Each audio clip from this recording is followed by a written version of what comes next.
Welcome to the latest in our series of TopMedTalks 2. In these podcasts, the TopMedTalk team is in conversation with global thought leaders in perioperative care. TopMedTalk. Hello and welcome to TopMedTalk. I'm Desiree, Chappell, host and managing editor of TopMedTalk, and I'm joined by Monty, Mythen, editor-in-chief. Hello, Monty. Morning, Desiree. Morning, Desiree. Well, we're joined by one of our anchors on TopMedTalk who joins us frequently, Joff Lacey from St. George's here in the UK. Hi. Good Joff, morning, Desiree. Nice to see you again. I'm very well, thank you. Yeah. Where are you now, Joff? So I am at St. George's Hospital in southwest London, and I'm in my final 6 months, eventually, of registrar training here in the UK. And St. George's, that's your alma mater, is it? Yes, in a sense. Well, so Nottingham was where I did my undergraduate, my medical training, but then I spent most of, as with our fellow guests who come to the moment, but my registrar anaesthetic training has all been George's based with a few escapades every now and then. So. You're finished up. Well, so, Joff and Monty, we have another guest sitting down, a TopMedTalk favorite regular, Tim Miller from Duke. Hi, Tim. Morning, Desiree. Morning, Monty. How are you? Great, thank you. How are you? Very well. Enjoyed it again very much this morning. Yeah. Well, guys, we wanted to sit and chat a little bit about, Tim, what you're going to be talking about today in your presentation. Intraoperative blood pressure and blood pressure management, intraoperative hypotension specifically, but also a little bit about the POQI 3 sessions and papers that have come out about that. So, can you tell us a little bit about what your presentation is going to be, what you're going to be talking about? So, talking about the POQI 3 conference, so POQI, as many listeners to TopMedTalk may know, is the Perioperative Quality Initiative. Launched about 3 years ago. We've now had 6 consensus conferences. It's an international non-profit which looks to run consensus conferences and put out consensus statements on topics that we think, as the POQI board, are of interest. And for POQI 3, we chose perioperative hypotension, particularly blood pressure management, which I think is a topic which has received a lot of interest recently. One of the things you may ask is, why are we still debating this topic when we've been doing anaesthesia for hundreds of years? Why are we debating blood pressure? And I think we've really, since we've been able to get big data, we've been able to delve a lot more into the problems potentially of perioperative hypotension. And a lot of work, particularly coming from the Cleveland Clinic, as mentioned in this previous session, talking about the London Cleveland Clinic that's going to come. They've been really pioneers in using big data effectively, and one of the ways they've done that is really to look at particularly intraoperative and now a little bit of postoperative hypotension and the association with hypotension and adverse outcomes. And we really set up the POQI to get a group of experts to London a couple of years ago to debate this topic, and the manuscripts have now been published. They were published in the BJA in May of this year. Went online at the beginning of the year. With some cover art and all 4 manuscripts in the same issue of the BJA, and they've generated a lot of interest, which is great. And they're going to speak a little bit about what's in the manuscripts this afternoon, and then really open it up for debate. Fantastic. So you said there are 4 different papers, and can you walk us through just a little bit of brief synopsis about each one of them? Yeah, so the first one is the physiology of blood pressure, and Gareth Ackland led this group, and I think it really just refreshing, we'd like to say refresh, but in many ways it may be learning about the physiology of blood pressure, and I think it's actually a fantastic paper and a really good read. And then the preoperative blood pressure, particularly how we manage blood pressure preoperatively, how we get a baseline. The use of 24-hour ambulatory blood pressures was something that really came out in that group, which I think I didn't realise how commonly that was done and how important it is to get a reliable baseline. A bit of our management of medications preoperatively, what we do with preoperative patients who are hypertensive particularly. No real evidence that we need to cancel. We may decide to an individual basis, but there's no real evidence that either lowering blood pressure acutely or cancelling for the majority of that patients is in their interest. And then there was intraoperative group led by Dan Sessler, who's done a lot of the work at the Cleveland Clinic, and really putting out the recommendations based on a lot of his data that it seems to be the association between a mean blood pressure less than 65, systolic less than 100 is another variable that's quoted in our recommendations because there's some data looking at that. It does seem to be associated with adverse outcomes, and we don't recommend having a blood pressure lower than that perioperatively. And even short durations, 1 to 3 minutes of hypotension, are associated with harm, and this is just associations. Yeah. But the evidence for what it is, we put out the statement that we don't recommend going below those levels. And for patients with preoperative hypotension, it may be that the threshold is higher. Right. Seems intuitive, although the data sort of is not granular enough to particularly look at that group.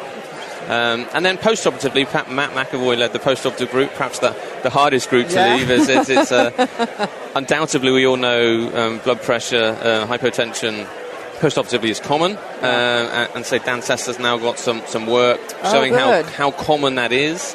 It's probably associated with harm. But the data is not really there, amazingly. So Matt did a fantastic job just outlining the challenges and the opportunities, particularly around monitoring post-operatively. And I know we've discussed previously on TopMedTalk that a lot of times patients go to the wards, the floor, and the amount of monitoring they get falls off very quickly. And we go to 4-hourly blood pressures very quickly in patients that have had major surgery. And as patients are going home sooner after major procedures, will the hospital environment change? So if you're in hospital, you're monitored. Right. And I think that is going to be the hospital of the future. And that was discussed at length in this manuscript. So lots to discuss, lots to debate, and I think there's going to be more studies coming out looking at blood pressure as the door's been opened into how this can potentially affect outcomes. So one personal comment I'd like to make is I had my ambulatory blood pressure measured recently through my GP, because since the first time I had an arterial line put in, I was allegedly hypertensive. And based on the traditional one-shot blood pressure cuff, I'd be on triple therapy now. Ambulatory blood pressure measurement, I'm not hypertensive. Interesting. So I'm drug-free from that perspective by engaging with the opportunity through my general practitioner to have ambulatory blood pressure measurement done. It's routinely available in the UK, so, thumbs up for that. And how was it, the experience of having it on for 24 hours? It's a bit weird to begin with, they said... Other people said to me, you should go and lie in the garden or something like that. I had a full-on day because I thought there's no point in knowing what your blood pressure might be if you have a day when you're off. sunbathing, I had a crazy full-on day, and I didn't modify any of my traditional practices, and I am normotensive, allegedly. Is it every 5 minutes? Or every... No, it's longer than that. It's longer than that, and it varies over time, and you can take it off after a period of time, but it's just a regular, what looks like a regular blood pressure cuff. It's better fitted than a regular blood pressure cuff, and it works well. Tim, on that note, do you know in the U.S., is this a common practice for GPs to do ambulatory monitoring? I think it's becoming that way, but I don't know if it's used as much as it is here. My brother's a GP down in Bristol in the UK, and again, standard of care for doing that over in the UK. I never hear, I don't hear about it much. But we don't use it as part of a routine preoperative workup. He uses it as part of management of chronic hypertensives, but correct. But in terms of trying to work out targets and baselines for the preoperative population, it's not used commonly, and maybe that's where it should go as well. It's exactly, maybe, but it's probably the gold standard, and that's what we put in the manuscript. In reality, where I am at Duke, we use Epic. And I really encourage all our residents, if they haven't got a 24-hour ambulatory blood pressure, which they often don't, to use Epic. So through Epic, you can go into what's called the graphs function, and you can see every blood pressure measurement that's been taken over the last 5 years for that patient. Mm-hmm. And many of these patients have frequent blood pressures taken. So you really get a good idea of what their baseline is, and it often is quite different to the blood pressure, obviously, that's taken on the morning of surgery. Mm. Anything I'd like to ask Tim about quickly is, we'll be talking today about HPI, this predictive algorithm for hypotension that is in the operating room, critical care, the warning, the flag of hypotension is coming, that's now approved. Have you been exposed to that yet?